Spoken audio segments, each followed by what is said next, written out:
Good morning, everyone. Welcome to today's Knowledge Bank. This morning's webinar will be focused on the Fire Safety Act and will be brought to you by a panel of experts from Ingleton Wood, Ellison Solicitors and Arran Fire Protection. First up, and talking you through the Fire Safety Act and the legal implications on block managers will be Ian Seeley. Ian is a partner at the Essex and Suffolk-based law firm Ellison's.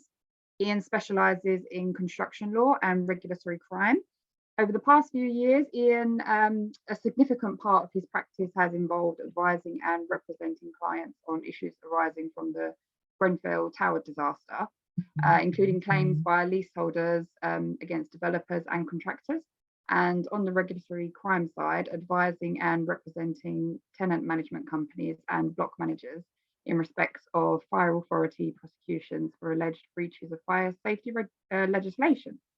For the second part of the session and discussing issues to consider regarding fire doors and passive fire in multi-occupied residential blocks will be Dean Appleton. Dean is an associate at Ingleton Wood following obtaining his chartership in 2016. Dean has over 12 years experience within the field of professional surveying, which has included working with various clients, including residential block managers in London and the surrounding counties. Since 2016, Dean has been expanding his area of expertise in the fire sector and has been surveying and advising his clients in relation to this specialism. And as a result, has been forming specifications and managing works required through to completion. While he assists his residential clients, Dean also advises several healthcare clients, along with various educational establishments. He is also a member of the International Fire Safety Standards Committee, which has been recently formed by the Royal Institute of Chartered Surveyors, which looks to improve standards on a global setting. Lastly, but by no means least, Richard Spearman will be talking you through the practical implications of installing fire doors within residential blocks and issues to consider. Richard is a commercial director at Arran Fire Protection Limited. He has over 25 years experience within the passive fire protection industry, air sealing and thermal insulation industry, working on the Olympic Park development, football stadiums, schools, hospitals, care homes, commercial and residential developments throughout the UK. Arran Fire Protection, having been working alongside Ingleton Wood on various NHS and school projects for a number of years, delivering fire door and passive fire compartmentation upgrades and improvements to meet the current fire safety and regulatory reform fire safety order. The webinar is also being moderated by Scott Barlow, Director, and Daniel Legg, Partner at Ingleton Wood, who will also be on hand to answer questions at the end of the webinar. If you do have any questions, please submit them via the Q&A box at the bottom of your screen, and we will try to get through as many as possible at the end. I will now pass you over to Ian to begin the session. Good morning, Ian.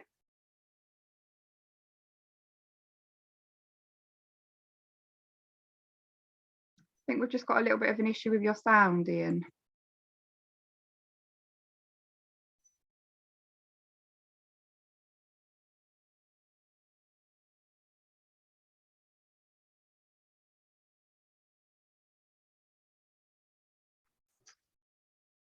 One moment.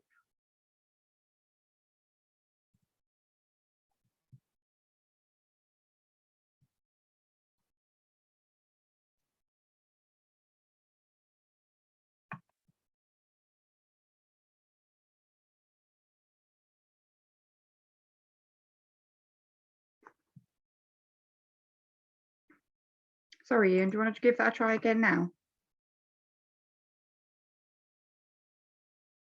Oh dear, we can't hear you.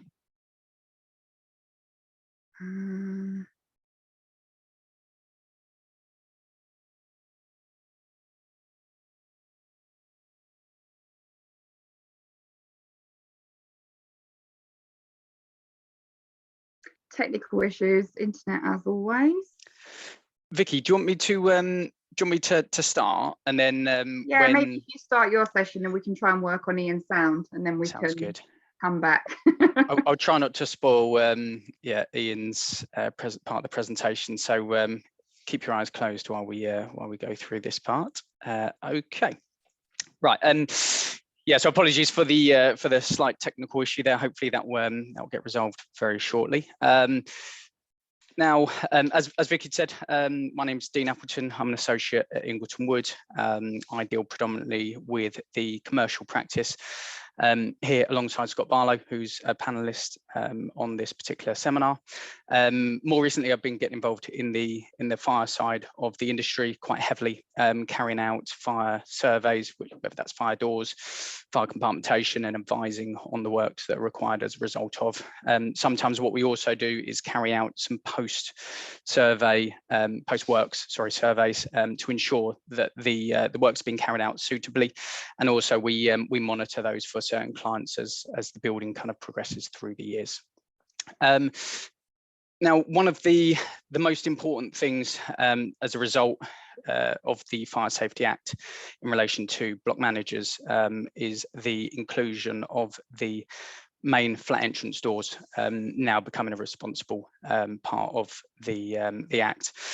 What we thought we'd do is take you through some common items that we tend to see on the fire doors and also the fire compartments in an array of different buildings that we survey. So we survey buildings right away from more traditional buildings, 16th century, Victorian, Edwardian buildings, large tenement blocks, through to more modern buildings that have been built in the last 10, 20 years, and even buildings that are kind of currently in construction as well, and advise on what needs to be achieved.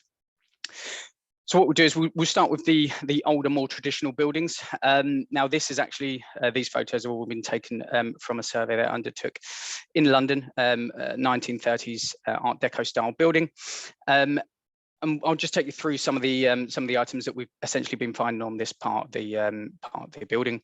Now, we have generally the doors are all 44 millimeters thick, which essentially means that it would not perform any higher than a 30 minutes protection. So so even on escape corridors and also single means of escape, there was only a maximum of 30 minutes resistance there. Now, a top middle photo shows that generally the doors were in a very poor condition. They've been hit with shoes, they've been hit with all sorts that have actually affected the core of the door. Now, once the core of the door has actually been affected, essentially it will no longer perform at all in a fire and will need to be replaced even if it has a fire certification originally. You'll also see there in that photo there was a significant amount of damage to the frame as well, and a frame will also form an important part of the actual door assembly to ensure that it actually contains a fire in the event of an emergency as well. So again, in this particular case, that frame and also the door leaf would have needed to be replaced. Now, on the top right there, we've got a lock that's been rather nicely removed and sighted a little bit lower, and a nice bit of blue card that's been installed. Again, something we see quite a lot, alterations over the years of different bits of ironmongery that again no longer form any form of fire protection there. And again, the center bit is the center photo is a lock that's been removed within the door, leaving quite a large hole in the door, again compromising that integrity. Now, generally, we see that these doors are not provided with any sort of certification, so whether or not that's a label at the head of the door or the rear edge, or indeed a fire door plug signifying what level of integrity they have.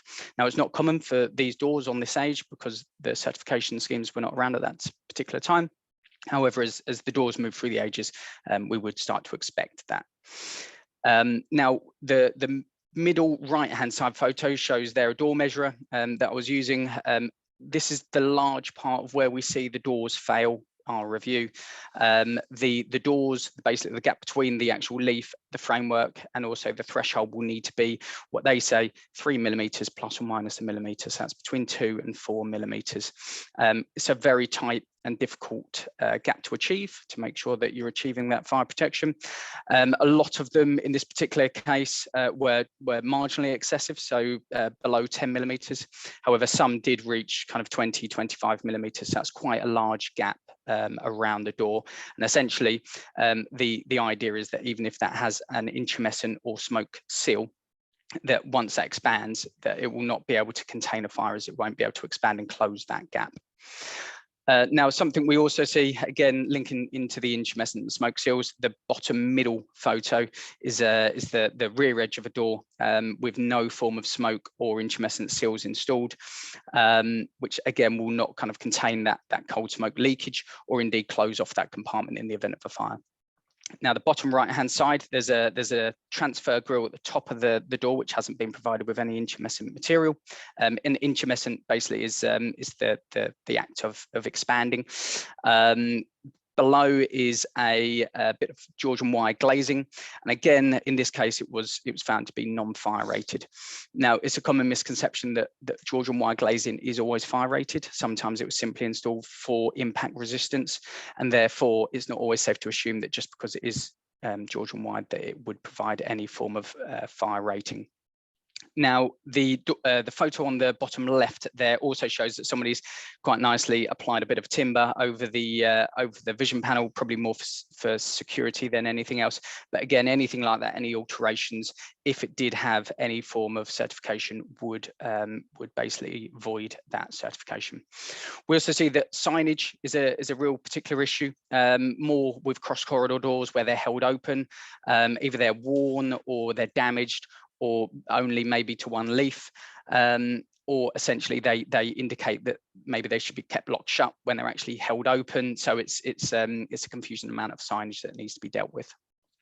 Now, other items we generally see are poorly operating overhead closers. So the photo on the left-hand side there, in this case, actually is being propped open, which isn't ideal, more an FRA/management item that needs to be considered. But generally speaking, we do see that floor boxes sometimes do not close the door properly. Overhead closers and percos sometimes are too harsh in their close, and they actually damage the surrounding fabric, whether or not that's a frame, so splitting the frame, or also indeed the wall that they sit in. Or sometimes they're not strong enough, and actually when they come to close, they actually don't latch, and therefore again leave an opening in that compartment. We also see that there's various ironmongery that's been installed by the tenants, which again is non-certified, such as the top middle photo, and also the ventilation grills at low level as well, which have no intumescent core. Now, the middle photo shows a nice curtain that's been installed again by a tenant. Again, if that was a certified set, that would again compromise their certification and also the level of integrity that door would have. Common thing we also find is letterboxes that haven't been provided with any form of intumescent material. So again, that's a clear break straight the way through a door. Sometimes they've been installed at the time of installation, so at this stage 1930s. Other times they've been cut in retrospectively. Now, another thing we tend to find, certainly with older premises, is warped doors that don't fit the opening properly, sometimes where they've basically been cut incorrectly as well, so they just don't fit the actual frame that they're sat within. And the bottom two photos are a good reason why it's key to understand how the building's used, and that includes the tenant spaces as well.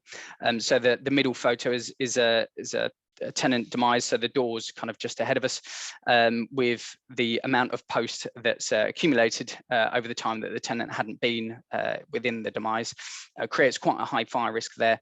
And as you see from the top photo, there was actually a lot of electrical metering and cupboards above that, so it's kind of the perfect environment for anything to kind of start. Now, the bottom right as well shows the fact that someone had actually installed a kitchen where there wasn't one previously, right by the final exit as well. So again, just creating that additional hazard right adjacent to the main escape staircase. Now, in this particular case, we saw that a tenant had actually replaced one of the doors. Whether or not that was just for aesthetics, they didn't like the old door, or whether or not they actually wanted to kind of provide a little bit more integrity. It was a leaf-only installation, so the frame had actually remained, which is not ideal, as fire doors will tend to come as a fire door certified set, and therefore is tested as such. So this door will not have been tested with the existing framework, which may not have been suitable. Now, what we can see is that on the top right hand side photo there, we have no intumescent strips still, no smoke strips, and this was a fairly modern installation. So it may have been that the door manufacturer expected the strips were going to be recessed within the frame and therefore hadn't put them in the door. The builder in this particular case had actually put in non-fire rated hinges as well. So again, that would allow the door to fail prematurely. There was an excessive gap around the whole door. Again, the door hadn't been properly measured and also properly installed, and therefore would allow a fire to break through a lot quicker.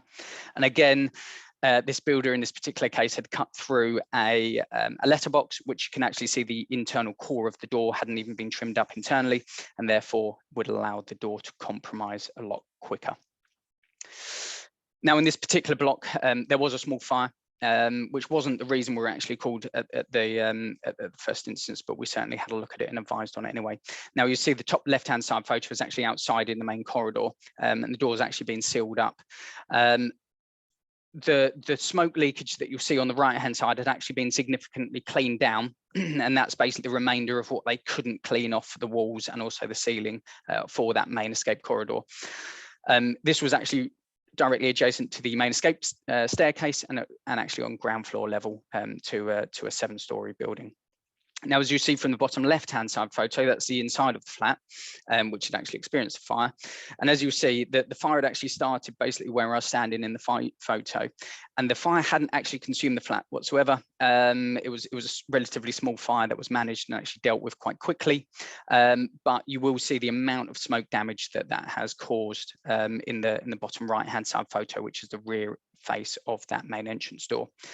Now, the reason why I'm showing this is purely because fires isn't the only risk that we tend to kind of consider. Common, again, misconception that that's kind of the most important thing to look at. While it very much is, smoke in this particular case actually stopped a lot of people from escaping, certainly this main corridor here, but also could have, you know, should this gone on any further, could have actually impeded the escape from people from 6 floors above as well. So it's that cold smoke leakage as well that's very, very important to also consider, as well as fire. Now, as far as compartments and passive fire protection is concerned, older buildings, we tend to see risers that run straight from the ground floor straight up to the top of the building. They're uninterrupted internally, isn't the problem. They are protected shafts essentially. However, it is important in this particular case that the actual faces on each level are fire rated. So in this particular case, we had a door here which was no more than 30 millimeters, which again wouldn't provide any sort of fire protection. Sometimes they're covered with panels and maybe a little bit of chipboard or something like that's been applied. Again, they are not suitably fire rated, and therefore will allow a fire to break through floors very, very quickly, and again act as a bit of a chimney internally. Now, within these risers, the top right hand side photo, you'll see there are several penetrations, cables, combustible pipework, non-combustible pipework penetrating through the wall, again not sealed with any sort of intumescent material, so that's going straight into a demise space, so a tenant space. The middle left is a loft hatch, and also we see it with ceiling hatches, which are not fire rated again, and therefore will allow a fire to flank into either the loft space above, or indeed into a protective void above the demise space as well. So the middle right is a piece of insulation basically that potentially would have been suitable a number of years back, which has obviously seen better days, but nowadays is not a suitable form of fire protection, and therefore would need to be removed and replaced with a suitable form of passive fire protection. Now, bottom left is something we commonly see in refurbished areas of more older buildings, which is spotlights installed into a fire compartment ceiling, together with essentially vents or smoke heads. Now, when we're looking at the compartment ceiling, these are clear holes through the compartment ceiling, and therefore they haven't been provided with any sort of fire hoods or any sort of intumescent material on the back. So essentially what they're doing is they're creating very, very kind of large openings within the compartment ceiling, allowing again that fire to kind of break into that compartment. And the right hand side there at the bottom is a single glazed opening, which is on a single escape staircase, and there's actually a kitchen behind there, and again that wouldn't provide any sort of fire protection at all, and therefore in the event of a fire would not be able to contain that within that particular demise. So it's not just the fire doors that we're concerned with, it's also the walls, the glazing also sat within them. So basically, the key things to consider really with older premises is, again, it's not safe to assume that the doors or the compartments are compliant, despite the fact that it might have passed previous FRAs or inspections. These things are now more focused and also looked at, and they're also with the regulations changing, they're brought more into the spotlight. The actual materials that were used also within the construction, now the performance and the requirements may have changed. So what might have been suitable before may not be now suitable, and therefore we know that they act in different ways in different fires, so they may need to be changed. Our understanding of fires also have changed, certainly with Grenfell, so we need to kind of consider that, and the use of buildings have changed as well. So really we need to have a look and keep regular inspections a key part of our thought process. Now, with more modern buildings, we have doors that have been installed in accordance with the current regulations. We have door plugs, as I said before, on the top right hand side photo, which shows the integrity there. But we do still see damage to the leading edge, the rear edge, that have affected the core, and essentially therefore will need to be replaced again. Now, again, we see the middle right photo there, excessive gaps around the doors that therefore need to be replaced or relit. And essentially that could be due to the hinges relaxing or indeed them not being right in the first place. Now, intrumescent strips, again, may not have been installed. In particular, the left-hand side has been actually stuck on, which isn't best practice in a modern building. And also the right-hand side, they would have been installed, but they've actually fallen out. So it's something that needs to be reapplied to. And again, in that particular photo, we have non-fire rated hinges which have been installed, which wouldn't have been suitable at the time of installation, however, somehow has slipped through the net. So again, we see some missing signage to the top left-hand side, cross corridor doors, which is on a main escape staircase, and also the signage was incorrect as well and said that the doors should be held open when they're actually indeed shut. We also see very commonly, top right-hand side photo is the gap inside a store. This is actually a gas store, where there was no form of compartmentation between the door frame there and also the actual compartment wall. Sometimes it's more often held and hidden behind architraves, so something you only find through intrusive investigations. So again, that will allow a fire to flank quite quickly. Now, design details as well sometimes have been commonly missed. The middle left-hand photo shows a set of fire doors that have been installed above a metal grate, and therefore a fire would flank directly underneath. And again, adaptations where a perco on the right-hand side has been removed and a poorly applied remedial work has been carried out, and therefore would have compromised the door itself. The bottom left, again, we have those lovely tenant alterations, significant amount of locks that have been applied to potentially a fire-rated door, and therefore has compromised it straight away. And the right-hand side, we've actually got locks on the door through a key. So if there is a fire in this flat, the tenant would actually need to find the key first before they actually exit. So again, the doors are similar to the older style doors that we need to, still provide a huge amount of focus on. Now, the fire protection and the passive fire protection also again is similar in new buildings. We often find ducts that are kind of clearly open that either need to be sealed or we need to ensure that the actual containment around them is suitable to make sure that that's actually going to act suitably in a fire. We also have general damage, so maybe on top right hand side photo we've got flood from above, which will have affected the actual compartmentation and the integrity of the actual material in that particular location. More commonly, we see on the middle left, we see we've got some cables and some combustible pipework there which haven't been applied with any form of passive fire protection, so whether that's intumescent, mastic, pipework collars, or fire that through a floor detail, so again allowing a fire and smoke to breach through. We've got an odd little vent in a ceiling void, again not provided with any sort of intumescent material, directly into a tenant's demise.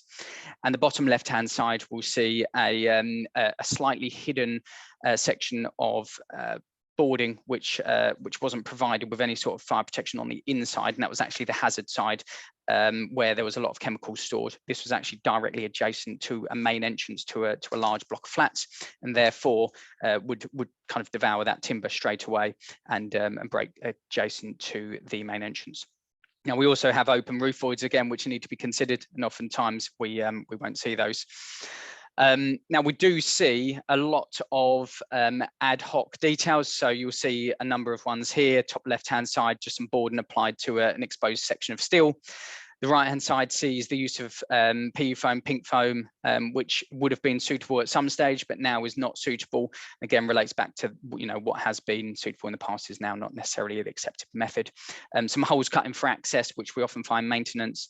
The middle right-hand side is a bit of passive fire protection that's been nicely installed, but unfortunately has been cut around and therefore would not act in the event of a fire. We have a nice little bit of fire bat that's been installed on the bottom left-hand side photo, but following on from that being installed, someone's come along and installed some fire alarm, and therefore the management of works and also the compartmentation hasn't been properly managed, and therefore we have a hole straight above it.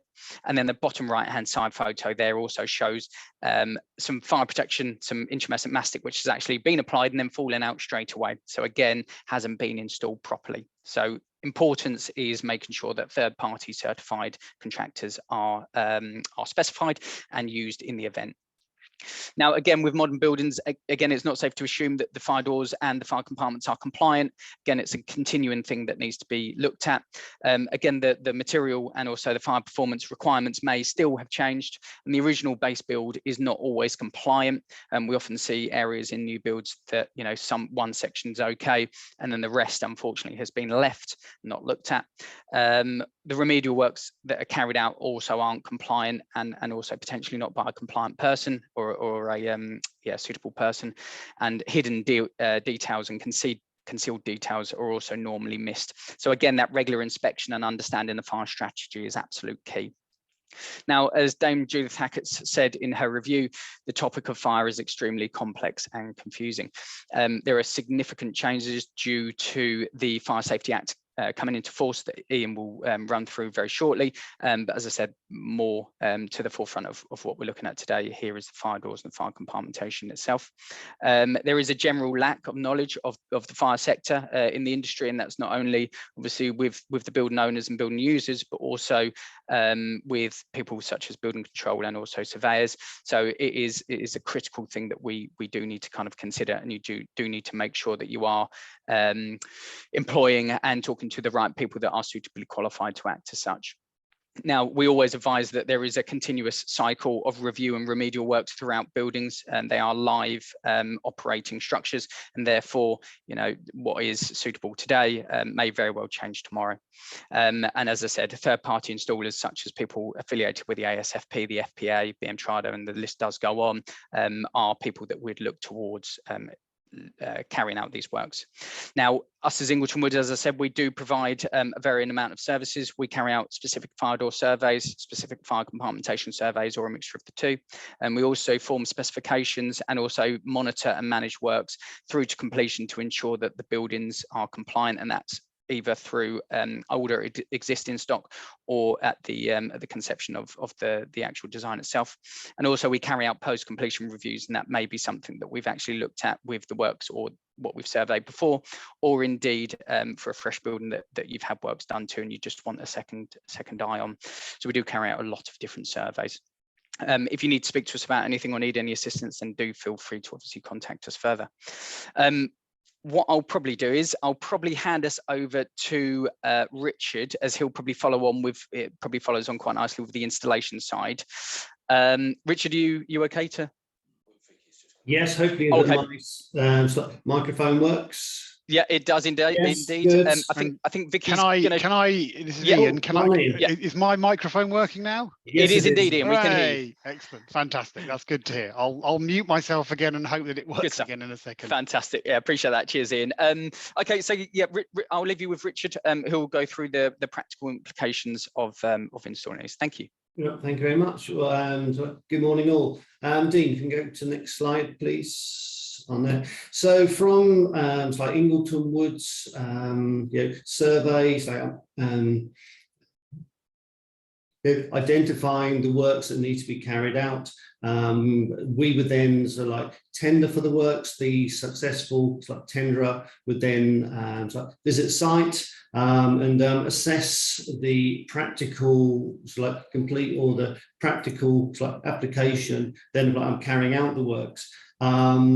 within that visit, you would then assess where's the best place then for it's like skips, it's like storage areas, identify then it's like the working areas, access points, where then how then to sort of like access and it's like egress the building.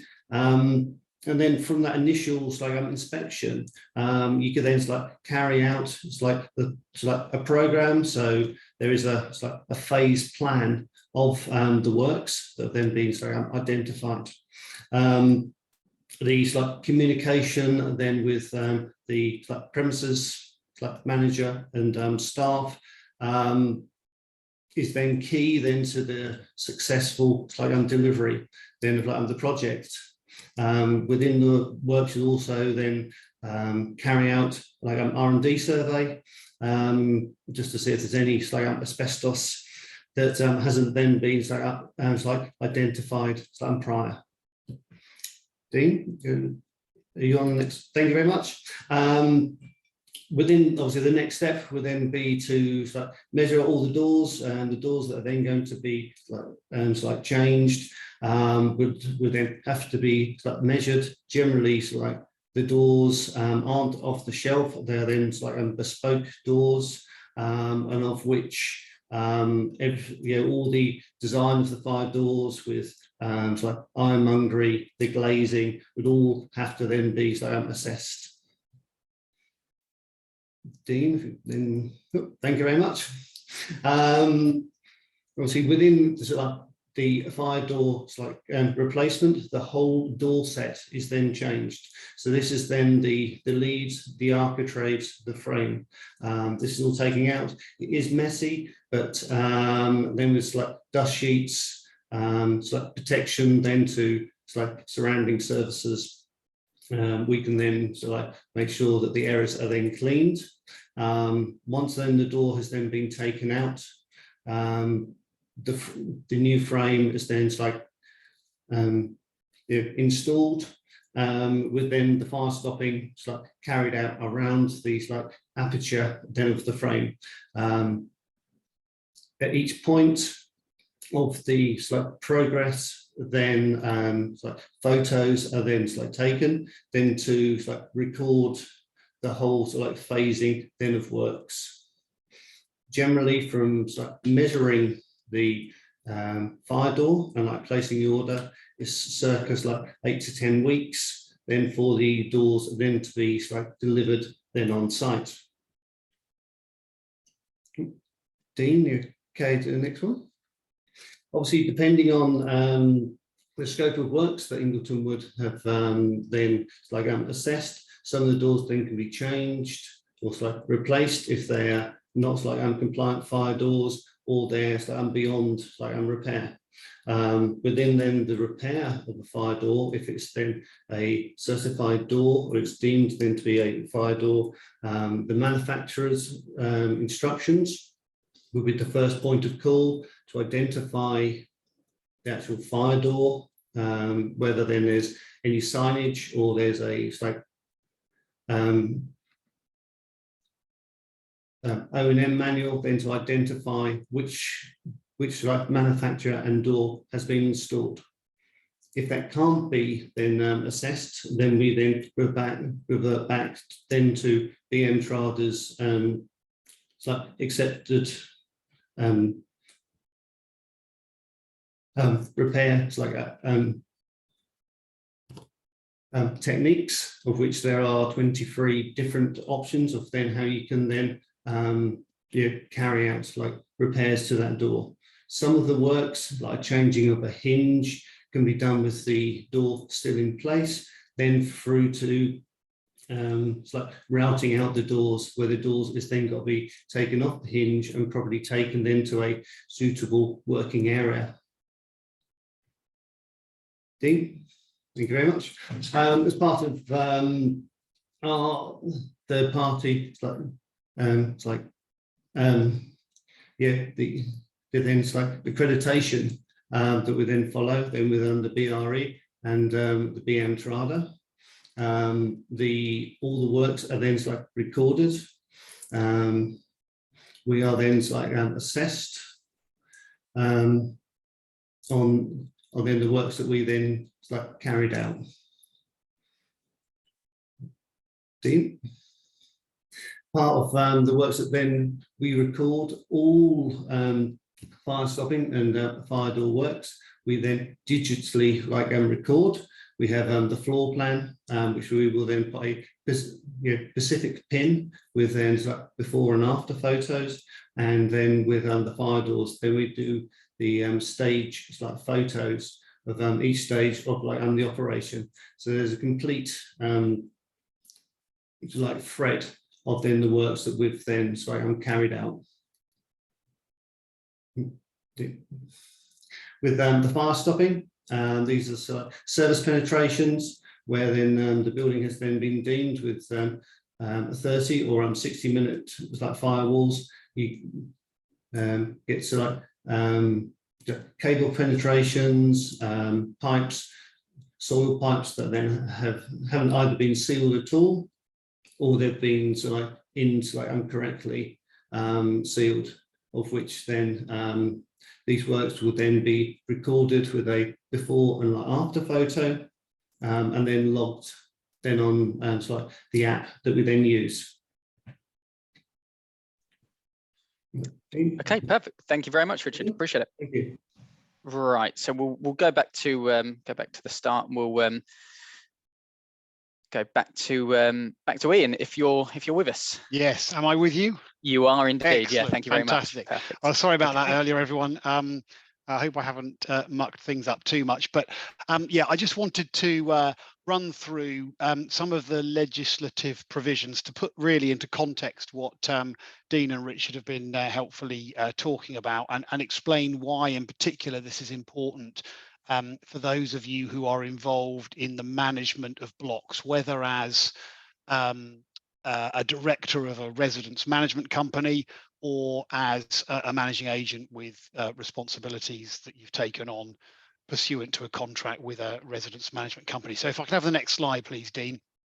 So we're starting off with the legal bits and what you probably already know, and what you probably already know and are reasonably familiar with is this legislation that's been around for 17 years or so now, the Regulatory Reform Fire Safety Order. And what's interesting to note is that this, significantly predates Grenfell Tower, and it was in place long before that, and in large measure this hasn't changed. It's changed a bit and quite significantly, but it's not been thrown out and redrafted from the start, which, given everything else that's gone on after Grenfell, is itself quite interesting. So the Regulatory Reform Fire Safety Order, you will probably know, if you're involved in any kind of block management, that hidden away within that order in Articles 8 to 22b are various significant obligations to make sure that a multi-occupancy building is safe from a fire perspective. So you'll know about the need to ensure general fire precautions. You'll know about the need to risk assess buildings, and Dean has been talking about that as well. You'll know about things like eliminating and reducing risks from dangerous substances, about making sure emergency routes and exits are kept clear and signed and stuff like that. And you'll know about the obligation to maintain buildings and make sure that exit ways are kept clear and what have you. And there's lots of it, lots and lots of stuff, and it's a 3-hour presentation in itself, to be honest. So let's move on to the next slide, Dean, because what you'll probably also know is that those obligations, some of which I listed on the previous slide, are obligations that fall on this person called the responsible person under the fire safety order. And a responsible person is defined in Article 3 as the person who has control of the premises, whether as occupier or not, in connection with the carrying on by him of a trade, business, or other undertaking, whether for profit or not. So it's about usual management arrangement for a multi-occupancy residential building like a the person who's identified as the person with control pursuant to the Article 3 test is usually the residence management company, because that organisation will have taken on responsibility for the safety and security of the building in a management agreement with the freeholder. What is perhaps sometimes less well understood is that because of what Article 5 says, the duties that fall on a responsible person can actually additionally fall as well. So Article 5.3 says that any duty imposed on the responsible person shall also be imposed on every person other than the responsible person who has to any extent control of those premises, so far as the requirements relate to matters in his control. So there's a control test sitting alongside the more simple test of who is the responsible person. And if we can go on to the next slide, please, Dean. You'll see that Article 5 carries on and it says, where a person has, by virtue of any contract, an obligation of any extent in relation to A, the maintenance or repair of premises, or B, the safety of any premises, that person is to be treated for the purposes of paragraph 3 as being a person who has control of the premises to the extent that his obligation so extends. So in what is likely to be an ordinary agreement between a residence management company and a managing agent, where effectively all of the resident management's obligations in respect of that building are contracted down to the managing agent to manage, you'll appreciate that that's a contract and you are given significant obligations in respect of maintenance, repair and safety of premises. So ultimately, the duties placed on a responsible person under the fire safety order probably apply to most managing agent scenarios, irrespective of whether that managing agent is the responsible person, which they're probably not, or not, because they will fall within that wider definition of having control and therefore having the same responsibilities as the managing agent. So that's why what Dean and Richard have been talking about is particularly important in the context of managing agents, which I know a lot of you probably are who are on this webinar today. So let's have the next slide. So set against that background, what does the Fire Safety Act do? And as I say, it's in one sense, it's not much really, because it's an act that has 4 or 5 sections, whereas the Building Safety Act is about 250. So, you know, there's not a lot, but what it does do, what it does fundamentally, is that it amends the Regulatory Reform Fire Safety Order. Principally, I think probably legislators would say to clarify that what we perhaps thought was always included in the ambit of the Regulatory Reform Safety Order is definitely included. So Section 1 of the Fire Safety Act says that where a building contains 2 or more sets of domestic premises, the things to which this order applies include A, the building's structure and external walls and any common parts, and B, between the domestic and common parts, so far as that doesn't fall within the definition in paragraph A above. So you'll see there very specifically doors mentioned, which is I think one of the drivers behind this talk today, but it applies also to structure and external walls and common parts. And just in case you're wondering, the Fire Safety Act goes on to say that insofar as the regulatory reform order now applies to a building's external walls. That includes doors and windows in those walls, and it includes anything attached to the exterior of those walls. So that would include cladding, and it would also include balconies. So as I say, legislators, government would probably say this is a clarificatory piece of legislation rather than really adding any new obligations. But I'm not sure the extent to which those in the management industry would agree with that. And I'd be interested to hear your views actually as to whether you would say, well, actually, we always used to exclude those things or not. Because I can sit in my ivory tower and say what I think the legislation used to say, but that's completely different to how it was actually being interpreted. So let's have the next slide, because what this means for you as managing agents, being caught by all of this legislative provision. It's regulatory stuff we're talking about. It's the regulation of safety. And so what you ordinarily expect to find in the field of what we call regulatory law, and this legislation is no different, is what happens if you don't comply? Well, you're committing criminal offences. So we're getting into the realms of serious implications if you get this stuff wrong.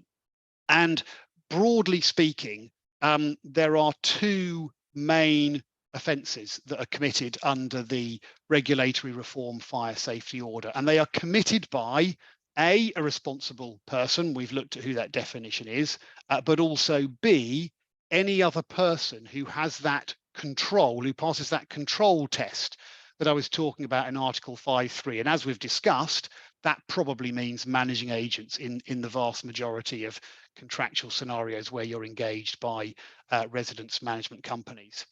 And the two principal offences are, firstly, a failure to comply with any requirement or prohibition in that list of things that you've got to do in Articles 8 to 22b of the fire safety order. So all that stuff about risk assessments and keeping exits clear and all that stuff, any failure to comply with that is a criminal offence.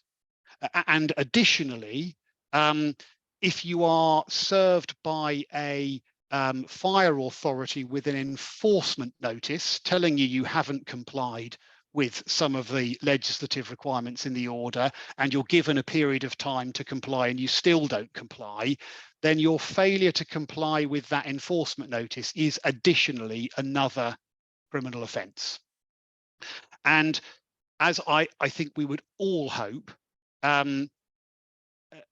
the Parliament takes breaches of fire safety legislation extremely seriously, and that is reflected in the fact that the offences I've just referred to, they are what's called either way offences, which means that they can be tried in the magistrate's court if the breaches are not too serious, but can be dealt with in the Crown Court, where things like murders and manslaughter and all the really nasty crimes are dealt with, if the offences are particularly egregious. So they're either way offences, so very serious offences. Maximum sentences are an unlimited fine, which will be based to some extent on the turnover of a business being prosecuted, but with additional aggravating and mitigating factors maybe taking that fine up or down, and up to 2 years imprisonment. Now, you obviously can't imprison a company, but you can imprison individuals. And if we can have the next slide, I'll explain why that's important.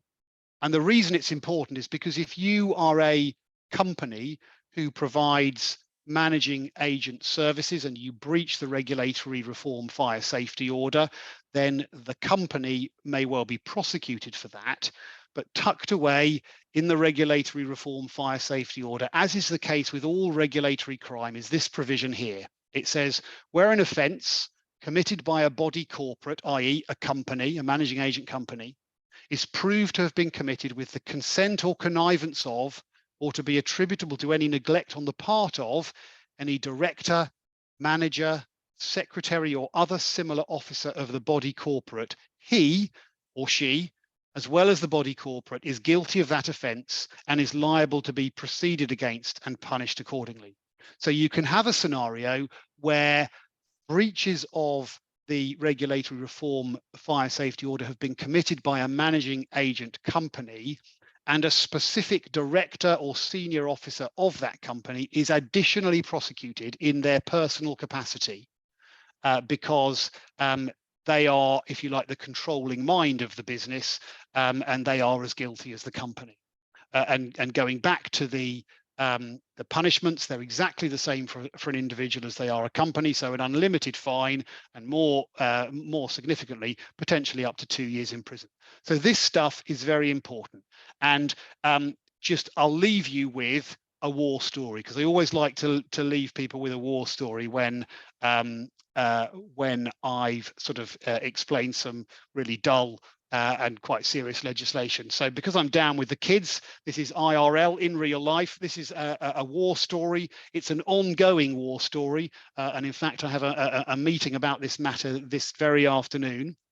It concerns a relatively modern, sort of built within the last 20 years, purpose-built multi-occupancy residential building with about 50 or 60 apartments over 4 stories. It's below 18 metres, but it obviously still falls within the ambit of the regulatory reform fire safety order.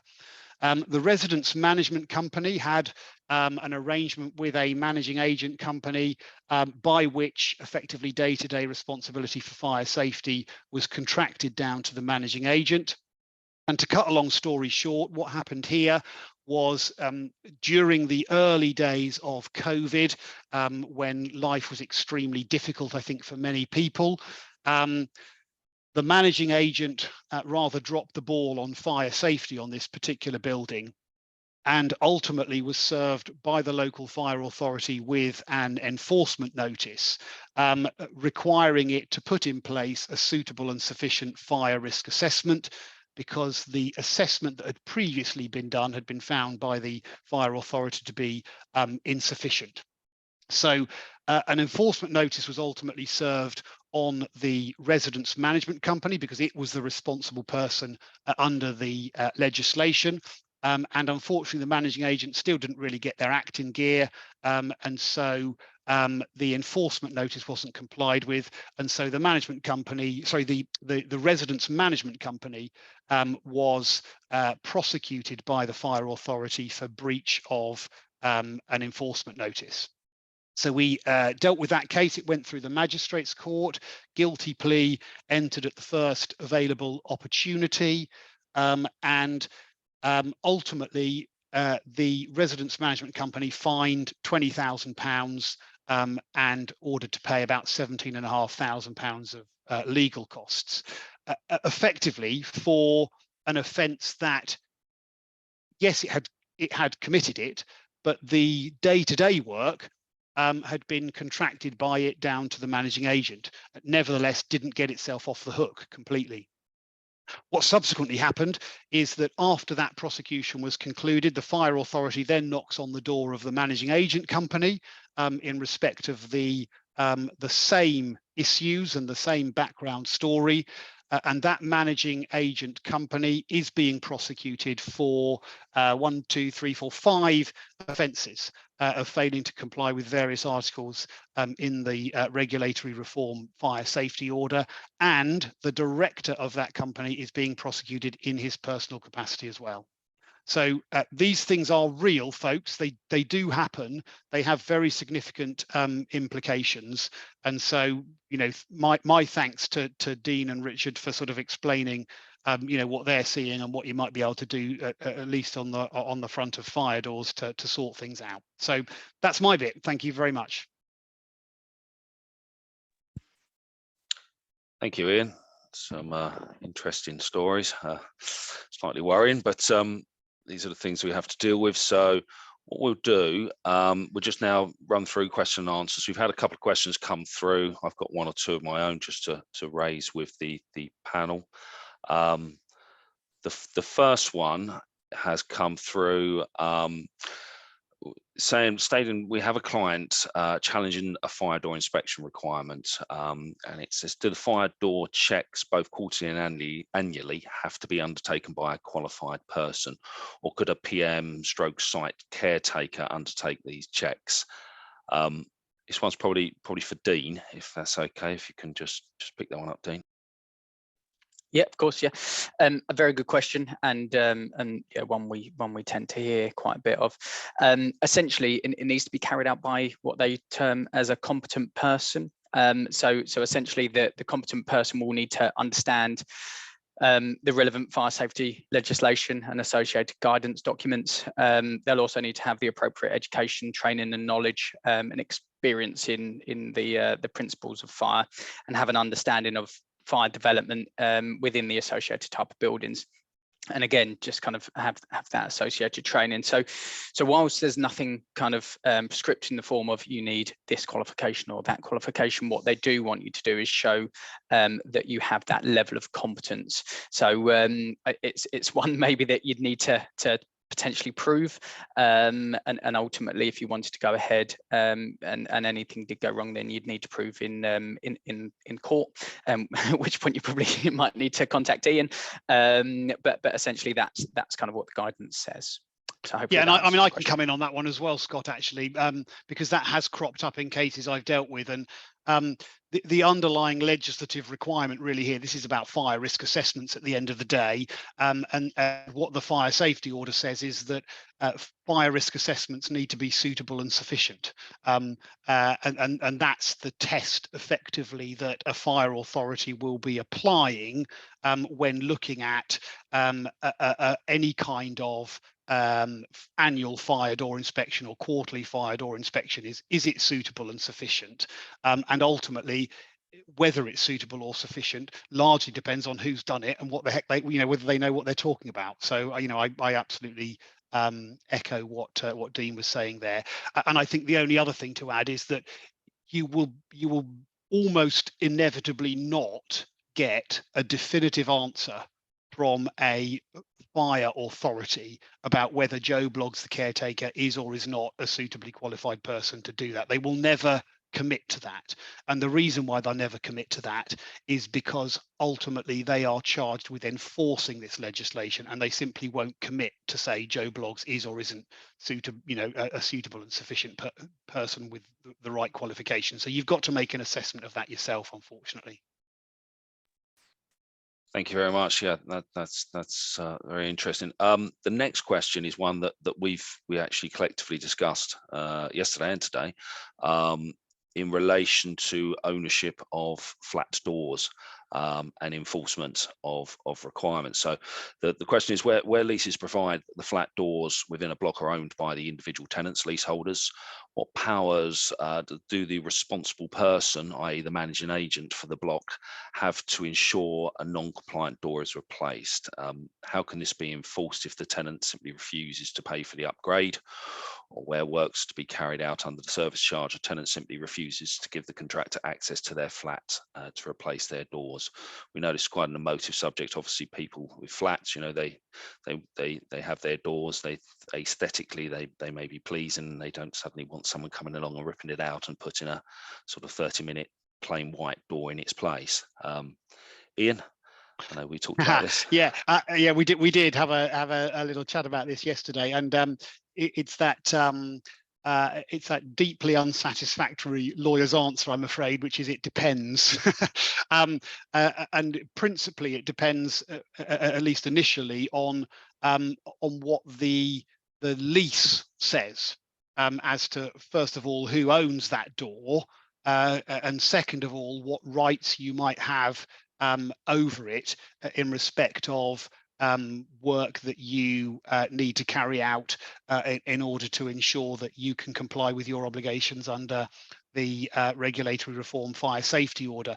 I mean, it would be in my view, an extremely brave judge who wouldn't grant you an injunction requiring a tenant to allow you to carry out fire safety works to a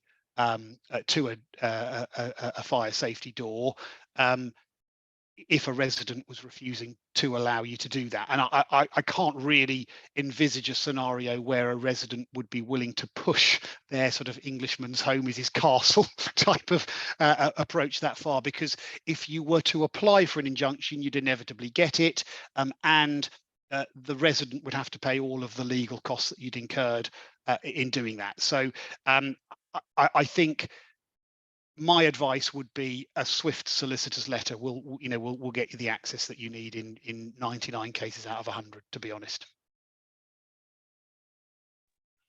Thanks, Ian. Yes, I think that's going to be an issue that's going to come up quite a bit. Obviously, the inspections of doors, then the rectification of works, carrying out works. Yeah, it is on people's individual property, so we must remember that. I've got one. Obviously, I know we're coming to the close now. Again, we're talking through this. We've got the date coming up in April. Fire safety order being fully implemented. Really, it's a case of what should block managers be actively looking to do between now and then that they maybe are not doing already. What should be the process, and what should they really be focusing on over the next coming months? Can I put that one to Dean? Thanks. Yeah, no problem at all. Thanks for the question. Again, another good question. Yeah, it's good that people are looking at preparing themselves for the new year. Essentially, what would potentially say is that a new FRA should be looked at, which would then cover the new regulations that are due to come into force, as any FRA potentially carried out before may not have fully kind of complied and also considered the new regulations that are due to be enforced. So I think probably it starts with a new FRA to look at the building as a whole. Following on from that, I think getting into a good regular exercise of a sample inspection, which is what the Act actually asked for, or what the RRO asked for, of the fire doors and the fire compartmentation throughout the building. By a competent person, so whether or not that's within the business itself or externally, such as a company called Ingleton Wood, and essentially manage and maintain the fire compartmentation throughout. So I think, yeah, essentially the first step is FRA. Second step is to focus in and look at these potentially new details that will kind of be brought into force in respect to the main entrance doors to the flats. Thank you, Dean. I'm mindful that we're just over 11 o'clock now. There are a number of other questions, in particular regarding leasehold properties and enforcement of works. So, obviously, I believe that these questions will remain live, and then we can obviously answer these after the presentation has ended, if that's okay, Vicky. Yes, I can arrange for all of them to be sent to you. Yeah, that's fine. We're happy to answer them. Some we'll pass over to our colleagues at Ellison's, and maybe on the more practical issues to Richard at Aaron. Certainly, I've seen one or two about fire rating of ironmongery on doors, and they're probably more for Richard. So, thank you for that. Just like to hand you back to Vicky to close off the presentation. Thanks, guys. Yeah, thank you all so much for joining us. Thanks for all your time, guys. Like, that was really great. Sorry, excuse me. Obviously, that was our last session of 2022, so I think a great way to sign off. If anyone that joined us wants to register for our sessions that we've got coming up in January, then you can do that on the News on the Block website.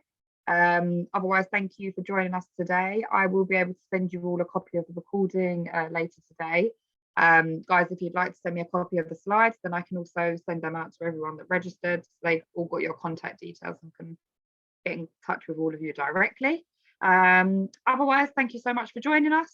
Thank you all for your time today, gentlemen, and I will see you all in the new year. Thanks, Vicky. Cheers. Thank you. Thank Bye. you. Thank you very much. Thanks. Bye.